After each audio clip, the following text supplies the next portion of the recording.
Halo anak-anak, selamat pagi. Berjumpa kembali di pelajaran agama hari ini. Hari ini kita akan belajar agama dengan tema Yesus dipersembahkan di Bait Allah.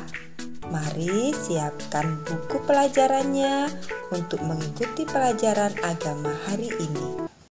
Baik anak-anak, sebelum kita memulai pelajaran hari ini, marilah kita berdoa. Dalam nama Bapa dan Putra dan Roh Kudus, amin.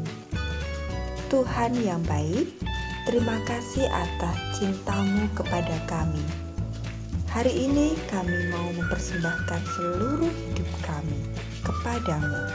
Amin. Dalam nama Bapa dan Putra dan Roh Kudus, amin.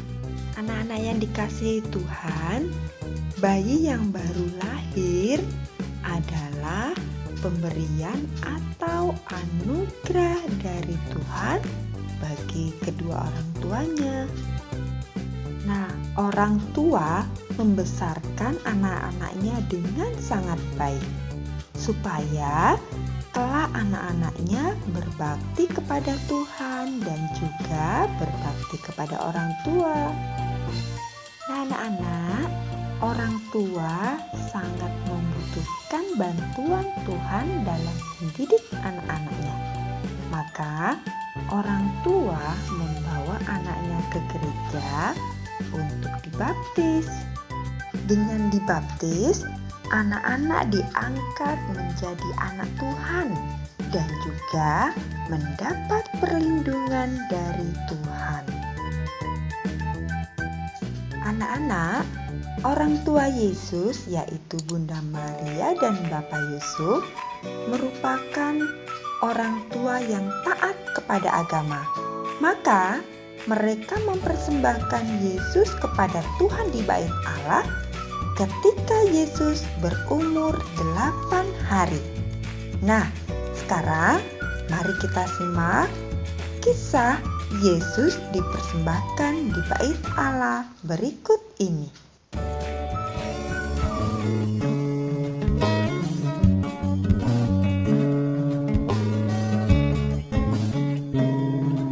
Dan ketika genap 8 hari dan ia harus disunatkan, ia diberi nama Yesus, yaitu nama yang disebut oleh malaikat sebelum ia dikandung ibunya.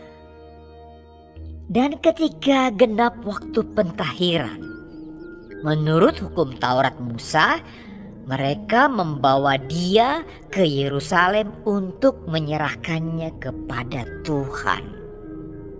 Seperti ada tertulis dalam hukum Tuhan, semua anak laki-laki sulung harus dikuduskan bagi Allah.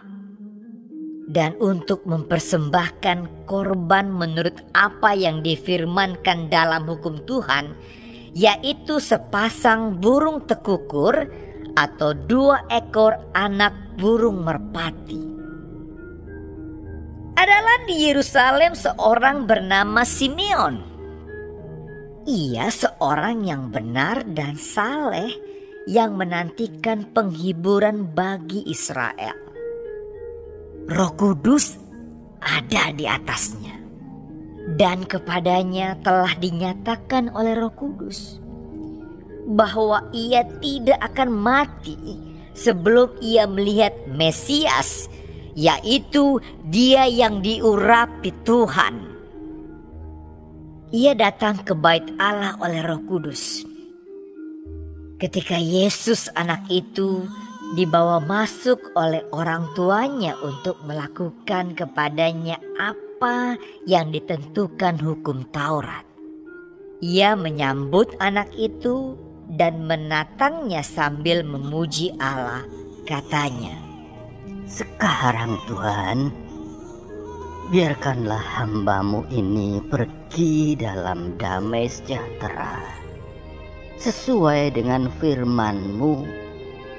Sebab mataku telah melihat keselamatan yang daripada-Mu, yang telah Engkau sediakan di hadapan segala bangsa, yaitu terang yang menjadi penyataan bagi bangsa-bangsa lain dan menjadi kemuliaan bagi umat-Mu Israel. Dan bapa serta ibunya amat heran akan segala apa yang dikatakan tentang dia. Lalu Simeon memberkati mereka dan berkata kepada Maria, ibu anak itu, sesungguhnya anak ini ditentukan untuk menjatuhkan atau membangkitkan banyak orang di Israel, dan untuk menjadi suatu tanda yang menimbulkan perbantahan, dan suatu pedang akan menembus jiwamu sendiri, supaya menjadi nyata pikiran hati banyak orang. Lagi pula di situ ada Hana, seorang nabi perempuan, anak Fanuel dari suku Asher. Ia sudah sangat lanjut umurnya.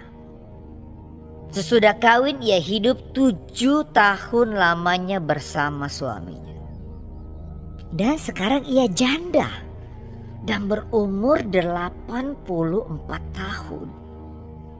Ia tidak pernah meninggalkan bait Allah dan siang malam beribadah dengan berpuasa dan berdoa.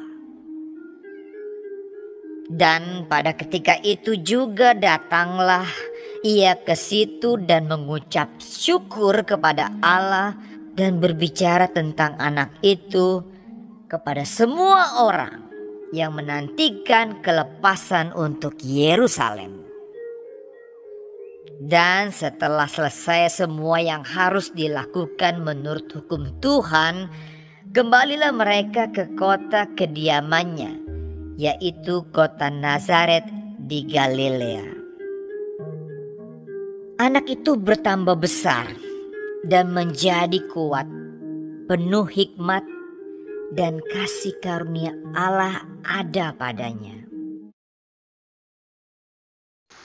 Anak-anak yang dikasihi Tuhan, bait Allah adalah tempat berdoa umat Yahudi yang ada di pusat, yaitu berada di Yerusalem. Nah, pada saat di bait Allah, Yesus disambut oleh Simeon dan Hana. Anak-anak, orang tua kita juga mengajak anak-anaknya untuk melaksanakan kewajiban agamanya. Contohnya, mengajak anaknya mengikuti perayaan Ekaristi, beribadah, atau berdoa. Baik anak-anak, untuk tugas hari ini, silakan kalian mengirimkan foto ketika sedang berdoa. Sangat diharapkan foto bersama keluarga pada saat berdoa bersama. Silahkan dikirim ke WA pribadi Ibu ya anak-anak. Terima kasih.